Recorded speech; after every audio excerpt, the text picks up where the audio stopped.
Hello everyone, this is part 17 of What If Naruto Leaves Konoha and Awakens Lava and Boil release, and I hope you guys enjoy this video and to like, to subscribe, to share, and check out the playlist, to see more comment down below.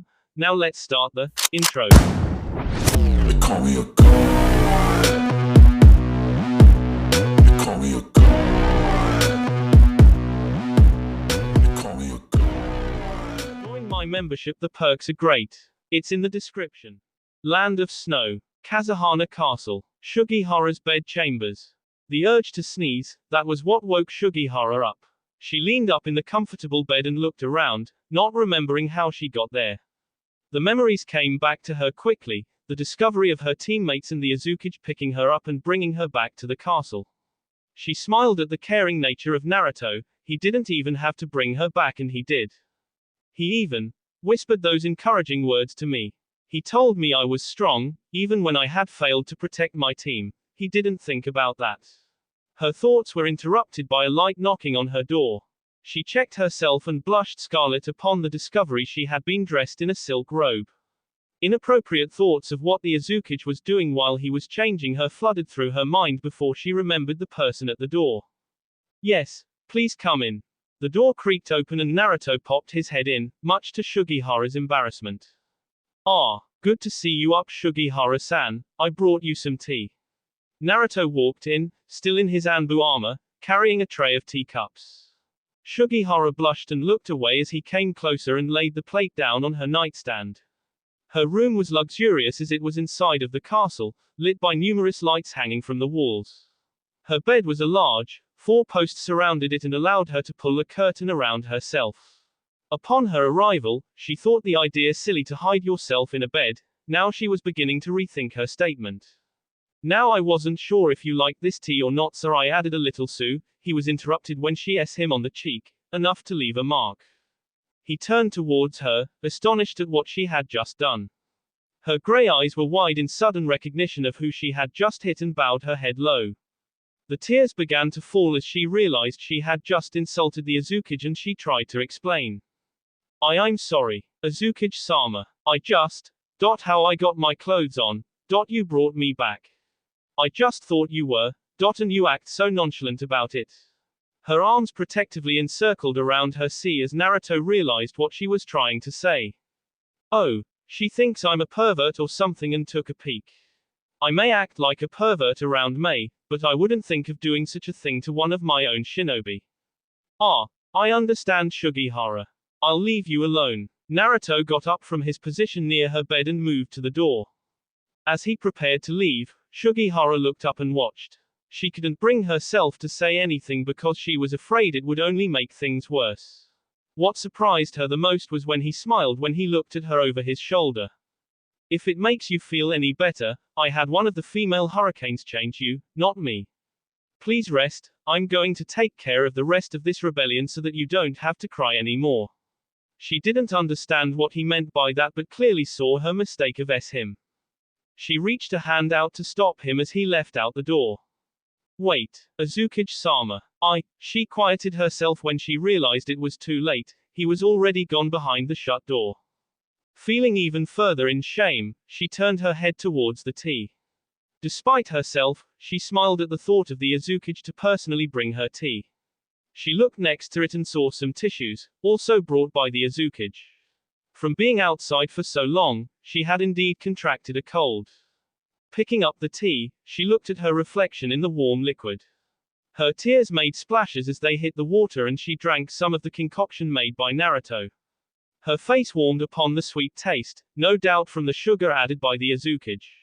Her tears began to fade as she drank more and more of the tea, slowly finding herself falling asleep. Thank you, Azuki-sama. 000. Land of Snow, Kazahana Castle. War Room. Naruto walked the halls as he left the room of Sugihara. He felt for her as he probably wouldn't have been able to bear the deaths of teammates either. He didn't want her to feel so sad though. He was going to make sure to avenge her comrades' deaths. That was what he was going to plan in the improvised war room made within the castle. Every loyalist who was left was there, along with Kayuki. Even though he had suggested she go to bed and get some rest, she refused. She wanted to be part of what he was doing, no matter what it entailed to bring her people back under her sway. In reality, very few of the people actually hated Kyuki enough to rebel. They were uncomfortable with her other job, yes, but not enough to K her. So that means it is a small rebellion led by old Dotu supporters. Their first target must have been the spring generator, either destroying it or turning it off. That led them to have their ice release ability back, and that gave them the power to overthrow Kyuki. Looks like the primary battle is going to be at the generator itself. He could feel his shadows following him closely behind. As quiet as they were, Naruto had grown accustomed to sensing their presence. No matter how hard they tried, they couldn't hide from their Azukage. He knocked on a door to gain access to the war room.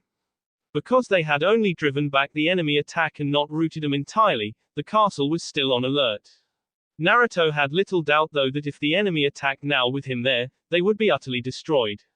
With the past few hours of quiet, it seemed as though they also had figured that out.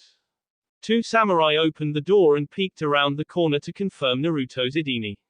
They moved to either side of the entrance and bowed as he walked inside. Their eyes just barely catching a glimpse of 6 blurs that entered right after him, culminating in the appearance of the cloaked hurricanes.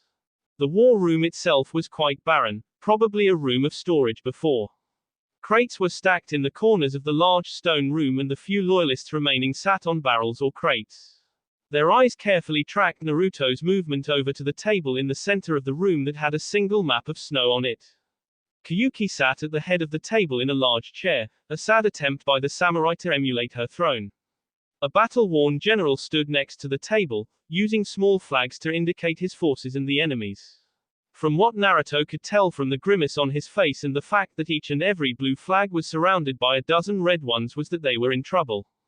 General Kabuki. The man looked up to see Naruto approach and he immediately saluted the Azukage.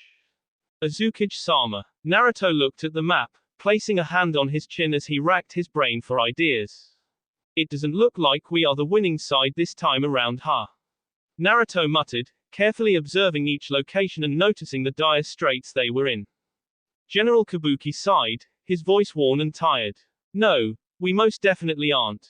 Almost every single scout I still have left alive have reported in that droving warbands of these snow shinobi are taking over all the villages in the countryside. When the rebellion first started, our defense of the generator was heavy. He moved a finger to point at the location, now surrounded by over a dozen red flags. The snow shinobi attacked with kunai and shuriken while we fought back with sword and arrows. It was an even match before, well before they attacked with the kunai guns. You see, we extended our railroad coverage after Daimyo Kazahana was placed in charge of the country. It was of course for peaceful means, to facilitate and increase trade. The snow shinobi, however, were able to get their hands on an old weapons car and used it against us, right next to the generator. We never stood a chance. Naruto nodded, he remembered exactly what that thing had done to the rebels when he first came. Kyuki also visibly stiffened, remembering Sandayu's S at the hands of Dotu. It was still a sore spot for her, even if she had acted coldly at that point in time. After reflecting upon her past once she became daimyo, Kyuki quickly realized that Sandayu was the closest thing she had to a father during the majority of her life. Well then, looks like we need to move from here. Naruto picked up the blue flag that lay inside of the capital city and moved it over to the generator, a few miles away. To hear, and annihilate any resistance given by the snow shinobi. Once we get the generator operational again, they can be routed easily. The general was surprised at how confident and easy Naruto made it sound. With all due respect, sir, breaking out of the city is nigh impossible, let alone reaching the generator. For all we know, they could have destroyed it by now. We don't have the manpower to. Kabuki was set off by a hand raised by Kyuki. She looked at Naruto. You must have confidence in the Azukage. He would not have come to help without an idea or the strength to get the job done. He never goes back on his word. Right, Naruto. Naruto smiled at the young woman. She still remembered his ninja way. That's right, I have a plan too. First though, Naruto swept a hand down onto the map and made all the red flags fall around the capital city. He smirked. We have to take down all the guys that still threaten this castle. Hurricanes, you are with me. Let's go to the roof for a look. One of the hurricanes threw Naruto his red cloak and he placed it on to cover himself from the inevitable cold. Kayuki watched as he left, her smile radiated across the room. He was still like the same old Naruto that came to Snow the first time, just a little more mature and better at hiding his excitable personality. She could tell that he was excited about the fight coming up, figuring it would be a great challenge. Her thoughts were interrupted by Kabuki. Mom, shouldn't some of my men go with him? I mean, this is our country, shouldn't we be trying to get it back too? Kayuki held her head in one hand as she thought about it. Of course we should, but I doubt Naruto needs our help. You would probably just get in the way. Kabuki recoiled, not expecting the negative comment. Naruto is in a league of his own, I dare say he could be the most powerful ninja alive. Kayuki whispered, a smile tugging at her lips. 000. Land of Snow. Kazahana Castle. Roof. Naruto and his men quickly got onto the roof and he prepared for his plan. He made a dozen shadow clones and ordered them all to take out the three-pronged kunai. The hurricanes just stood there as Naruto ushered his clones into position around the building's roof. Ranmaru, I need you to pinpoint the location of every single snow shinobi inside and around the capital. Uzumaki and Hayo, you guys will stay here and protect the Ranmaru as they do this. The men were shocked by his order's magnitude. What will you do, sir? One of them asked. I will fight the snow shinobi head-on with my technique, just make sure you find every single one of them. I'm going to K every single one. They shifted uncomfortably from his tone, he was actually quite frightening. Yes, Azukichi-sama. The two Ranmaru sat down and began to focus their chakra while the other four took up spots around them. Naruto's clones listened as they called out each and every location. Naruto's clones then threw themselves up into the air and showered the city with the kunai, spreading Naruto's influence everywhere. There would not be a single avenue of escape for the snow shinobi. Naruto unsheathed his trusty two-sided greatsword from his back and disappeared in a flash of light. It would be over in a second. 000. What are these strange kunai? Asked one of the men on patrol around the castle. His superior came over and took a look at it for himself.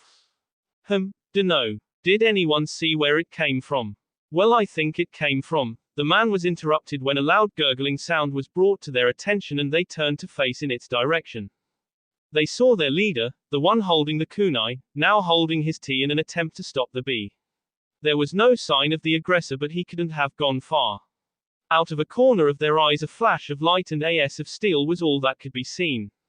They dropped like flies, unable to even utter a word of warning to the others. It did not matter though, there was no escape from the city. Kunai were spread everywhere, on roofs, through broken windows, on the street, lodged in bee or armor. Naruto would find and finish them all, it was a mere token of payback for what they did to his men. Not once did Naruto feel pity for those he struck down, not once did he shed a tear for the traitors of spring. 000. Land of Waves. Tazuna Lake. Almost there. The leader gasped out as he released the final dregs of demon chakra from his system into the scroll. Luckily, no one had arrived yet to interrupt them and they were able to almost complete the sealing. It had been exactly 2 days since they had arrived, the men had been forced to handle the elements unprotected. They sat, both in rain and sun, going through hand signs and taking overwhelming pain. It brought a source of pride for the beast tamers to think they could do what others couldn't. Suddenly, it was over. Their masks reverted back to blank husks and the scroll lit up with the kanji for contained. The leader quickly rolled up the scroll and slung it over his back. He did not like remaining in these woods without any backup. Let's move out. The 8 tamers dispersed, heading straight back to Azu. Only a few minutes later, the Konoha recovery squad arrived. They had asked the local populace where the lake's location was and only received angry glares and misdirection. Thanks to the locals, they were a day late behind schedule. Shizune and her team immediately got to work locating the beast while Kakashi's team stayed on shore. He looked around suspiciously as he had felt chakra sources nearby when they arrived. There was also a strong taint of demon chakra near where he stood, although it could have been from the lake. Still, it was odd for others to be out here near such a dangerous place. I think someone else may have gotten here first. Was it Akatsuki? Kakashi-sensei, what are we supposed to do? The Scarecrow turned to look at Rock Lee, a member of his squad. We are to protect the sealing team, keep watch around the lake for trouble. Rock Lee looked out on the lake and saw Sakura dutifully performing the barrier technique. Tenten sighed as hearts appeared in his eyes and he sniffled in reverence to her beauty. If my duty is to protect my blossom, then it is my pleasure. Nothing will stand in the way of my burning passion of Lo. He was pounded on the head by an irate Tenten who was annoyed by his yelling. Shut up, Lee. Kakashi-sensei, can you please do something? Tenten turned around to find no Kakashi. Shino was standing off to the side as if he didn't notice her stare. Where did Kakashi-sensei go? Shino looked over to her, finding it somewhat comical that she asked while holding a dazed Lee by the nape of the N. He said he had some business to look into on the island and that he wouldn't be long. Also, I suggest you let go of Lee before he chokes to death. She turned around to see him growing blue in the face and gasped, releasing him from her death grip. Tenten, your blossom is so harsh to the touch. No matter how I attempt to approach it, it always pricks me with its thorns. Lee spoke of in a half-conscious daze, making Tenten look down at him blushing. Was he just hitting on me right there? I just can't understand this guy. 000. Land of Waves. Forest. Akeru pushed his men to move faster through the forest. He could easily sense a presence following them from the lake, and that meant they knew what happened. His men were exhausted and ineffective, but there was a chance that they could bluff the enemy into retreating. One of his men jumped closer to him on the path they were moving. Sir, you know there is an enemy approaching us. What are our orders? Akeru continued to move forward until they reached a patch of grass. He flew down to the ground and his men landed around him in a rough circle.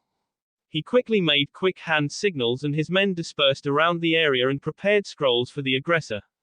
Akeru remained in the middle of the green patch. He had replaced the actual beast scroll with one of his subordinates and instead had a disguised log. Kakashi appeared in the field and Akeru visibly lowered his guard somewhat. The unique man looked familiar, as if he. The memory came flooding back to the captain. Wait, this man is that Leaf Shinobi at the Azukage's wedding. What is he doing here? Wait, he might have orders to take the three tails from us. We have to remain on our guard. How do you do, Konoha-san? May I ask why you are following us? Kakashi had his hands in his pockets and his Sharingan still hidden behind his headband. Kakashi shrugged as he nonchalantly looked around in the trees and sensed 7 other presences, although they cloaked themselves well. Azu Anbu, these guys are an interesting bunch. I suppose they already took the three tails and they are careful to see if I want it for the leaf. They are smart and cautious even in front of a potential ally. Naruto trained them well. I want to confirm that you have the three tails with you, is that true? Akeru stiffened and Kakashi had his answer. He saw the beast tamer move for a scroll on his armor and held up a hand in defense, his eye in a crescent smile to act in a disarming fashion. Hey now, no need to go for hostilities. You may not be part of the 4-village alliance, but that doesn't make us enemies, does it? Akeru wasn't convinced and scoffed at Kakashi's attempt at peace. This man is good, he has already sensed my men and he has a Sharingan underneath that damn headband. It would be great if we could take him down here, but combat isn't our forte, especially in our condition. Any village could want this tailed beast for its power. I doubt they would even be willing to tell the other villages that they have it in the first place. The Azukage told us to be wary of other villages' involvements, especially Konoha's. I have nothing to discuss with you either than to tell you to stop following us and allow us to get to Azu without your team's interference. Kakashi's eye went from a smile to a serious gaze into the hidden eyes of Akeru. You know, it's impolite to get rid of a guest like that. I know that Wave has some sort of alliance with Azu, but that doesn't mean I can't walk on this ground here. On orders from my Hokage, I should grab that tailed beast from you, forcibly if I have to. Akeru tensed again and his men prepared their backup plan. We have orders from our Azukage as well. We will not be stopped even if we must defeat one of his old friends.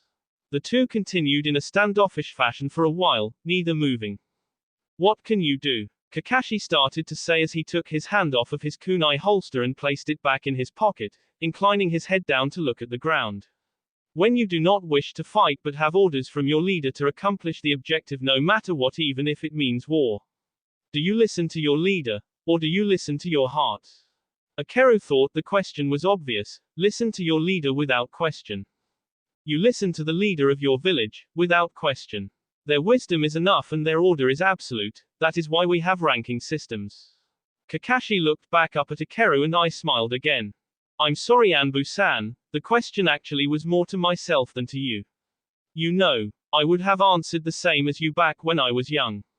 Now that I'm older though, I have a different outlook on that question. Would you like to hear it? Ikeru eyed the man carefully but nodded anyway.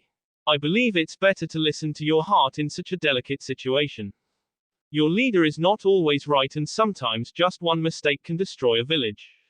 Or a friendship. I lost almost everything when I was young, but the one thing that stuck with me was the strength I received from relying on my comrades.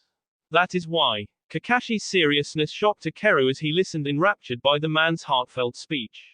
I will not betray my comrade Naruto and attack you.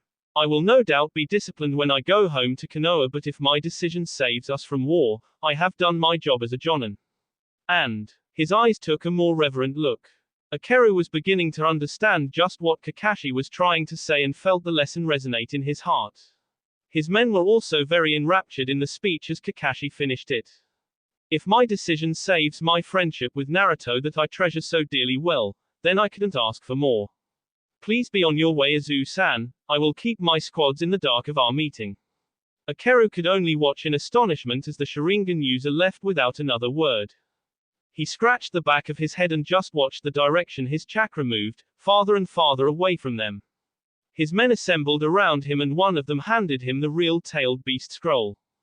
Kakashi Hatake Ha. Interesting guy. The Azukage made a good choice in befriending him, however he did that though and how he got the bond to be so deep. I will never know. What does this mean, sir? Asked one of his men, to which Ikeru chuckled. I think we just got permission to go back home. Let's go. 000. Land of Waves. Tazuna Lake. Shizune and her squad had already given up on trying to find the tailed beast, it was as if it was completely missing. The two squads were now on shore waiting for Kakashi to come back. With little else to do, they were going to have to go home in failure. Our intel could have been off, right Shizune? Sakura suggested to her squad leader only to hear her sigh in exasperation. I'm not so sure Sakura, somehow I get the feeling someone got here first. The squad shifted uncomfortably, thinking of the possibility of Akatsuki nabbing another tailed beast when they could have stopped them. Now whatever could give you that idea?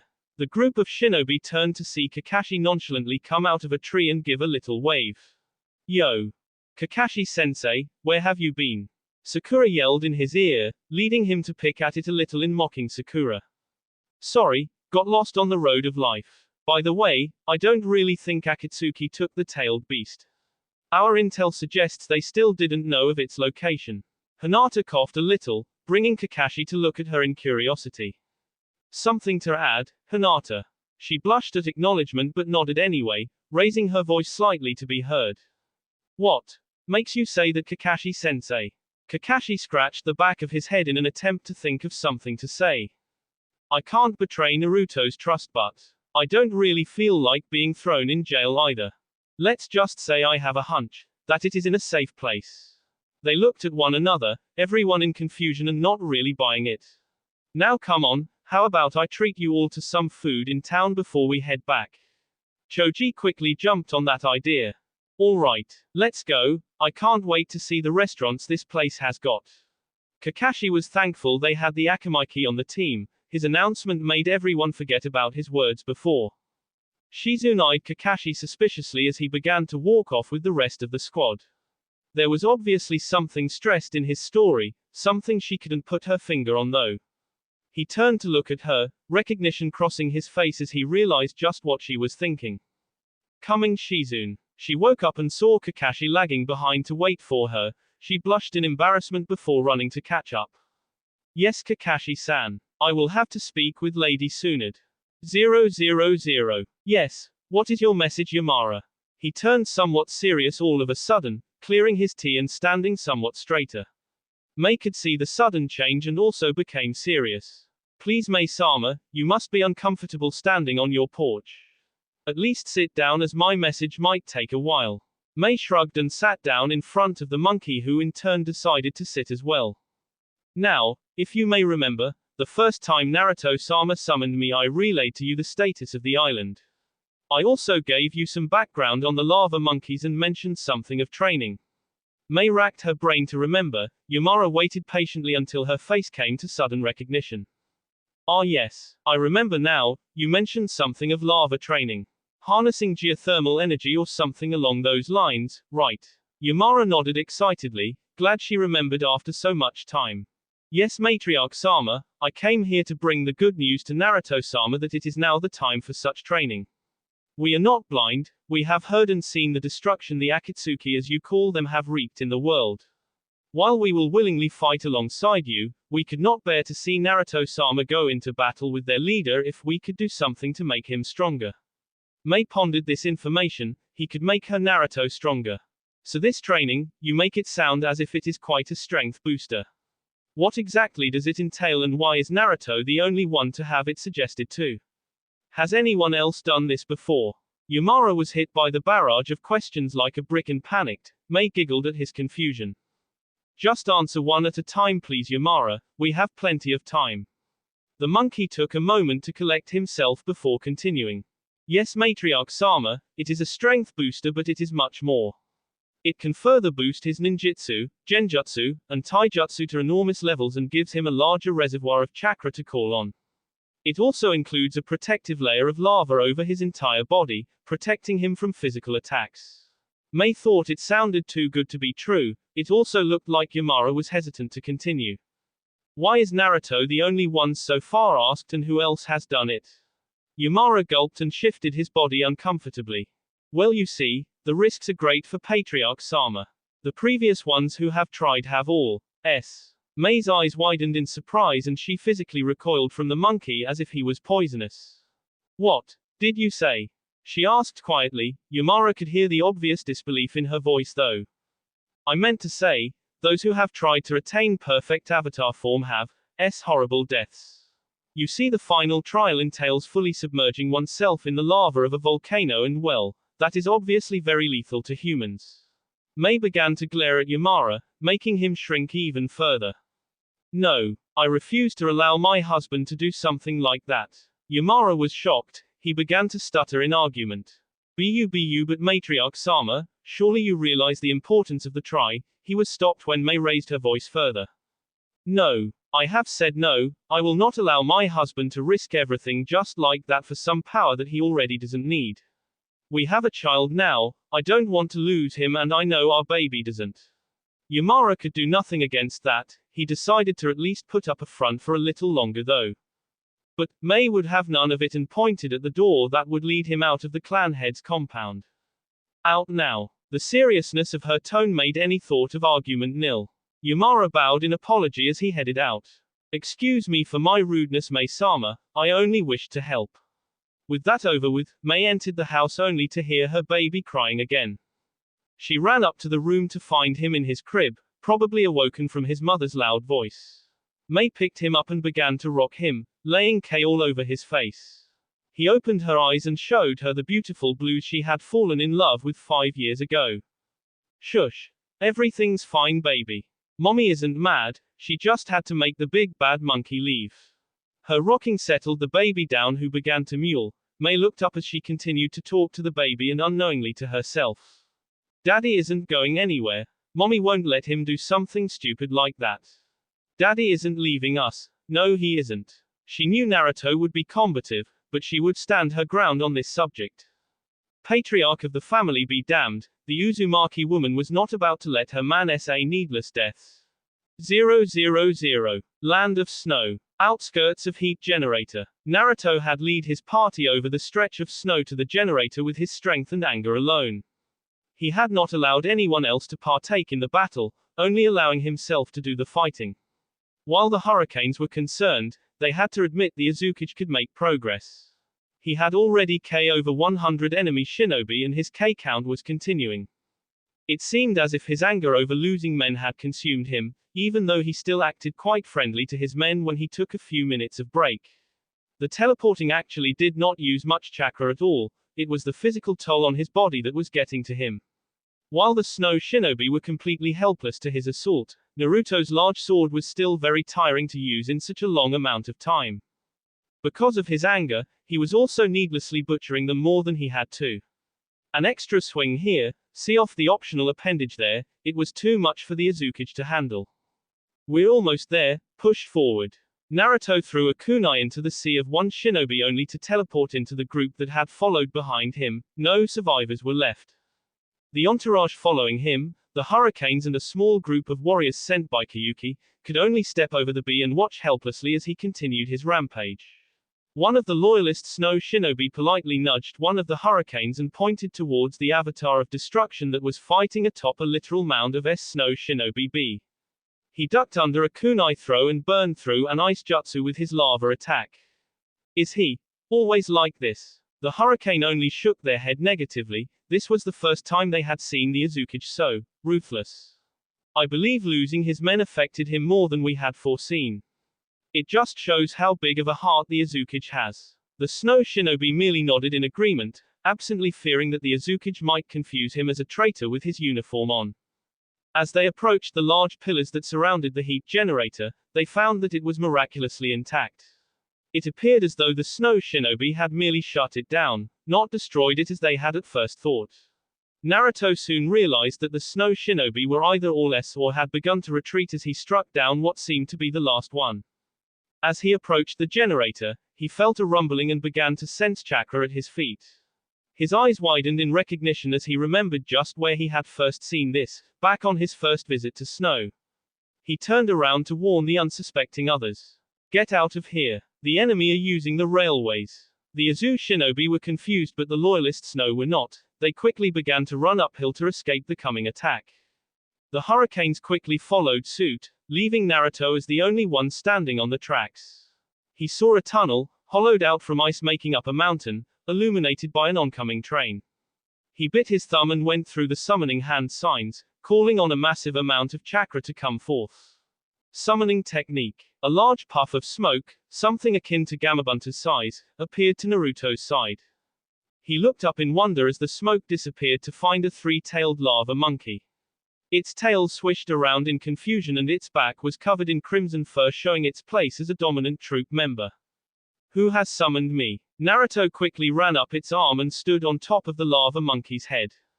At first, the monkey was annoyed that some human just nonchalantly ran up on his head. Upon looking up and seeing the face of the human though, his demeanor quickly changed to that of a respectful one. Uzumaki-sama, it is good to see you. What have you summoned the boss monkey, Yokio, for? Naruto pointed towards the ice tunnel where the train was beginning to emerge. On its presence course it would run straight into the lava monkey's feet. I want your help taking that thing out. Yokio looked down at the diminutive human machine and chuckled. The monkey cracked his knuckles and stood at the ready.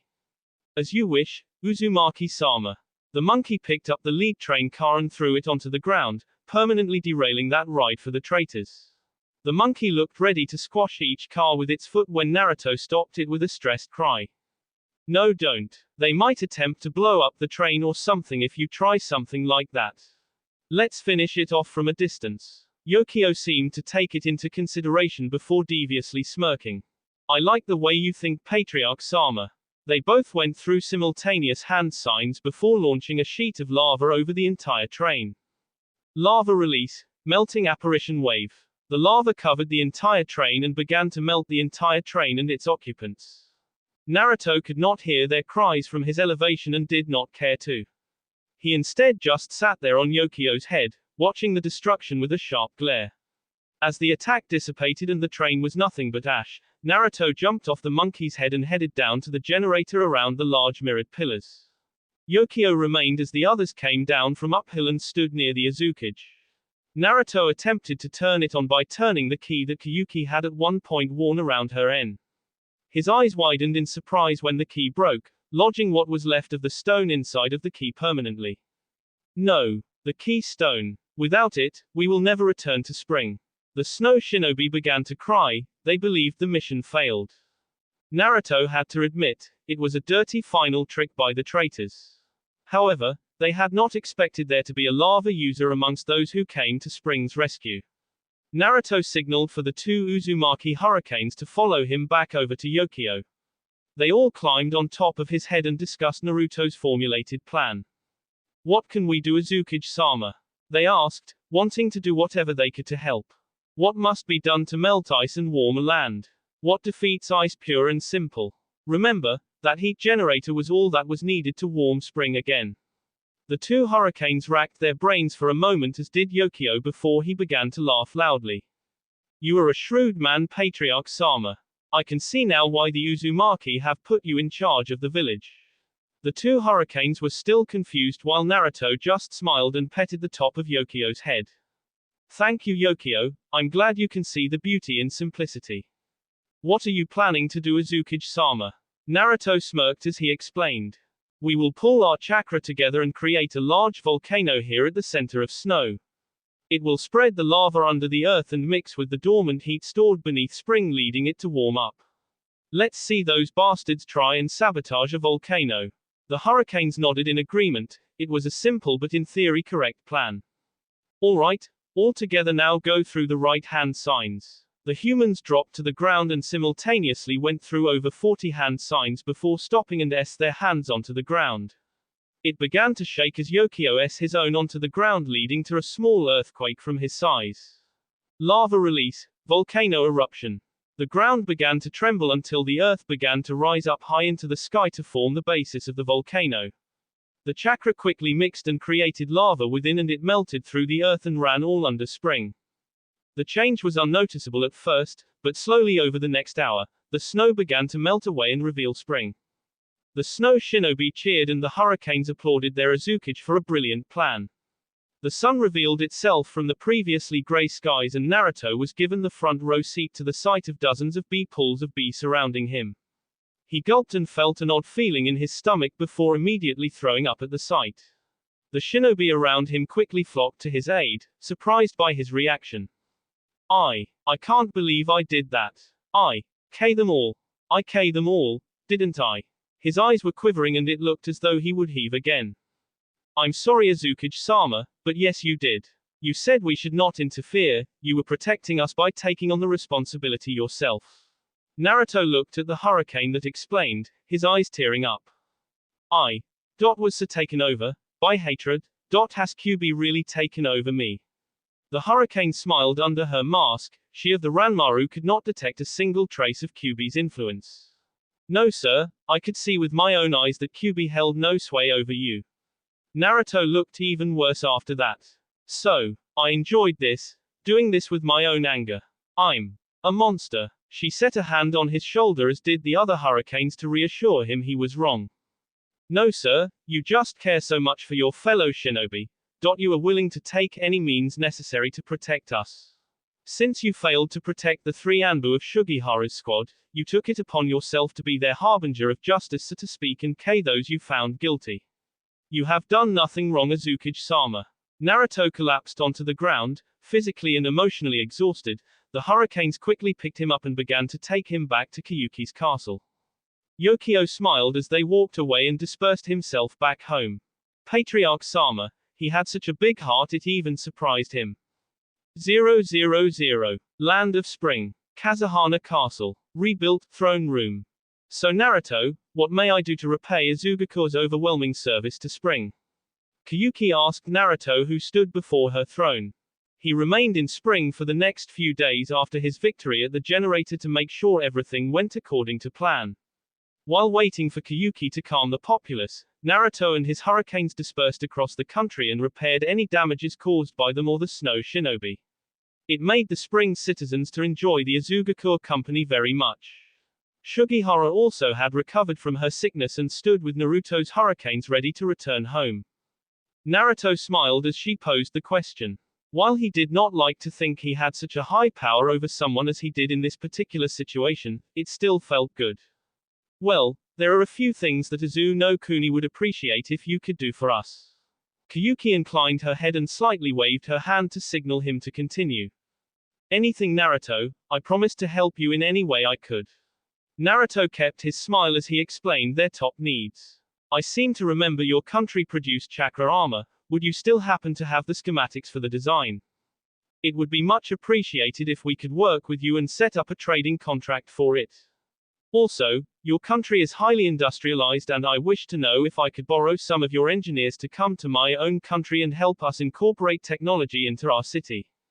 Last but not least, I wish to expand the Azu presence here and establish a permanent recruiting center for shinobi here. It will be similar to a hidden village except it will be smaller and the shinobi will only come to Azugakure for advanced training if they wish. Think of it as your own personal defense force dedicated to you by Azu. Kayuki seemed to think over the terms for a few moments while her flustered advisors were about to talk her into saying no. Done, and done. I actually was going to ask something similar to your third term anyway, so I'm glad it worked out. Please feel free to come visit us some time here in spring, Naruto. We already named that volcano after you. Before you know it, you will be the talk of all of spring. Naruto smiled as he placed his cloak back on and covered his face with the hood. I'll look forward to it, Kayuki-chan. See ya. With his goodbye said, Naruto and his men disappeared, leaving a blushing Kayuki. Bastard, if only he wasn't married. 000. Azu Island. Azugakure. Azukage's bed chambers. Naruto arrived in Azu a few days after his departure and returned feeling much more refreshed. He was actually quite homesick and wanted to see his family after being gone for more than a week. He had received the news from Akeru that the capture had been successful, in no small thanks to Kakashi Hatake. He stored the three tails inside the old vault he had found his cage robes in, thinking it the safest place for such a delicate treasure. 000. Kirigakure. Secret meeting room. So, the Snow Rebellion was a failure? Madara asked rhetorically, having already heard Zetsu's report. The spy grimaced at his failure and how Madara blatantly pointed it out. Yes sir, I was able to incite a rebellion amongst the populace, but the Azukage himself came to the daimyo's rescue. He was able to completely crush them single-handed and brought heat back to them even after I broke the dam generator. I failed sir. Madara shifted in his chair a bit, pondering out loud his thoughts. Naruto Uzumaki ha. What a pest. Let's just hope Sasuke and Kisame accomplish their objectives. 000. That will be all for this video. Be sure to like, subscribe, share, and comment down below for more videos. Goodbye.